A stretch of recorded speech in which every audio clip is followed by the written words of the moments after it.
The tension, it is mounting on Capitol Hill tonight as demonstrators face a self-imposed deadline here to get, Democrats, to get health care reform through the House by the end of the week. But the votes for the final passage, they do remain elusive as Republicans work to derail the plan. With the endgame in sight, both sides turned up the heat on health care reform.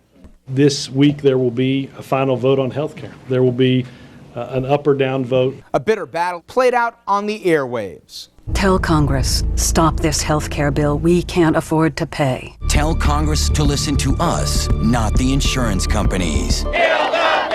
It spilled out to the Capitol grounds where Tea Partiers protested steps away from negotiators. Our goal this week will be to kill this bill.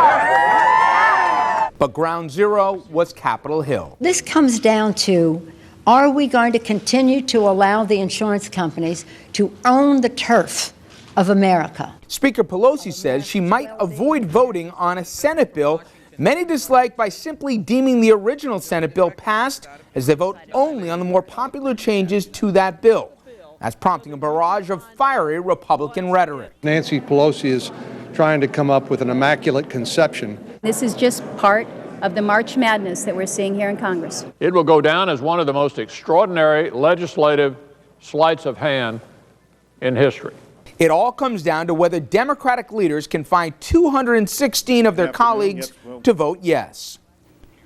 Now, there's one final element to this prescription. Later tonight, the Congressional Budget Office is going to release their review of the latest health care plan. And if it is still deficit neutral, that could sway a few more Democrats off the fence. And as we said tonight, every vote will count here. We're talking a razor-thin margin one way or the other. It's all right.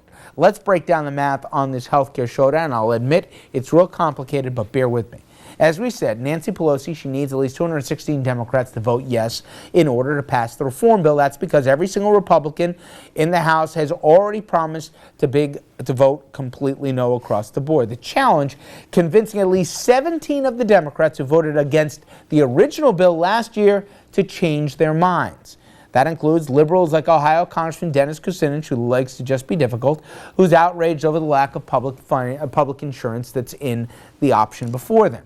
Here in our region, the Brian Lehrer Show on NPR, they singled out these Democrats as potential no votes on health care reform this week. They include John Adler of New Jersey, Michael McMahon of Staten Island, New York, as definite no's. They also list Scott Murphy from the Hudson Valley as a maybe, as Murphy voted against the original bill first time around. They also put Anthony Weiner and Elliot Engel in the maybe column, as they have been strong supporters of the public option, but both expected to vote yes when it's all said and done in the final vote this week. So with a whole year's worth of rumors, misinformation, talking points all coming to a head this week finally, we want to take a step back and lay out in plain English what this reform plan would do for our broken healthcare system. Now, it's by no means perfect. I don't think even the authors of it would say that. But I believe it is certainly a good and a necessary start when you look at the state of healthcare in America. Now, for a further breakdown of this, I bring that unenviable task to our own Regina Orsania. Well, Rich, before we start to compare what will happen if the president's healthcare reform plan does or doesn't pass, I want to point out some staggering statistics of just how fast more and more Americans are losing their health insurance, literally by the government's watch. According to recent reports, in 2009 alone, an average of 625 people lost their health care coverage every hour in the U.S. And every minute, an estimated 8 people were either denied coverage, charged a higher rate, or discriminated against because of pre-existing conditions. But these numbers are just part of the reason why President Obama is doing everything in his power to pass his version of healthcare reform this week. Under the proposed plan, the president is looking to make health insurance for the uninsured more affordable. He wants to give families and small businesses right of ownership to decide their own plans. And he wants to lower premiums for individuals, families, and employers. He's also looking to stop abuse by insurance companies, discrimination against people with pre-existing conditions, and most importantly, he's looking to help reduce the national deficit. With all things considered, Obama's reform plan seems pretty appealing, right? But is it the right one for Americans, and how urgent is it that it gets passed now? It seems the only way to find out was for us to compare it to what we have now. So first, let's take a look at the access to health care here in the U.S. Right now, there are about 50 million people in the U.S. that are without health insurance. If a plan does not get passed, the White House and other groups predict that that number will grow by 10 million people every 5 years, almost hitting a whopping 70 million by the year 2020. Now, what happens if the president's version of healthcare reform passes, you ask? If it does, in nearly the same time frame, the amount of people without health insurance is estimated to reduce drastically from nearly 50 million people to only around 20 million. And it's not only that access that will change. Another factor that will be affected is the cost of health care. Premium and out-of-pocket expenses for individuals and families, and also for employers and their workers. If nothing is done, the White House predicts that these groups will face dramatically higher premiums. Individuals and families will see their premiums rise by nearly 80% by 2020. And employers will spend about 98% more to cover their workers, paying more than double of what they are paying now. And on top of that, the White House predicts that small and medium-sized businesses will feel the impact directly. Employees at small firms will see their health insurance coverage cut in half. Those at medium firms will also see it cut by almost 15%. And worst case scenario, more employers will quit offering coverage altogether. The White House says high premium costs will go down if the president's plan is passed and passed soon. According to the plan, individuals and middle-class families will see lower premiums and extra assistance, and employers will save money in the long run because of some proposed tax credits. There has also been significant pushback to the president's plan by the GOP, who say it will cost Americans much more than it benefits them.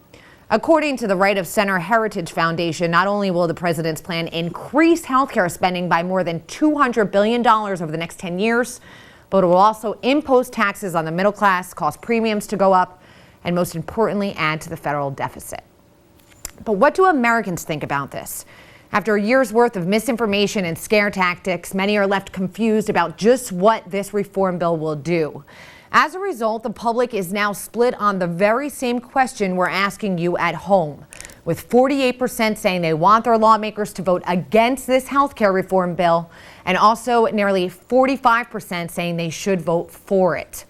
But when the pollsters asked people what they thought about individual parts of the health care bill, something interesting happened. Take a look at this. A Newsweek poll found that over 80% of Americans support the idea of a government-regulated health insurance exchange. An ABC News poll found that 80% wanted to end the practice of denying coverage based on pre-existing conditions, and even the supposedly unpopular individual insurance mandate had majority support. All of these elements make up the core of the same health insurance reform that is now up for a vote in the House. A lot of numbers thrown at them, Rich. And the last numbers were fascinating because it even confuses it. The people want the government to get involved in some capacity. They want more choices. They don't want people kicked off, as you said, but for pre-existing conditions. They want these premiums brought in order, but at the same end, they're still conflicted, and even a slight majority want them to vote against it. Yeah. It's crazy. Even more confused when I started, but thank you, Regina. I got a better handle on what we're really fighting about, at least. So now that we've cleared the air a bit, or at least tried, we want your take at home on what could be the last chance to pass health care reform for a very long time. As the president's fond of saying, 7 presidents before him have tried, and all have failed in reforming health care in America. Suffice to say, one thing they can all agree on: it is high noon in D.C. as we speak. Do you want your lawmakers to make reform a reality, or do you want them to kill the bill? 3-8 RNN Chats, our toll-free number. When I come back from the break, I'm going to those phone lines. I'll also get your emails at rnntv.com. All your reaction, everybody, coming up right after this break.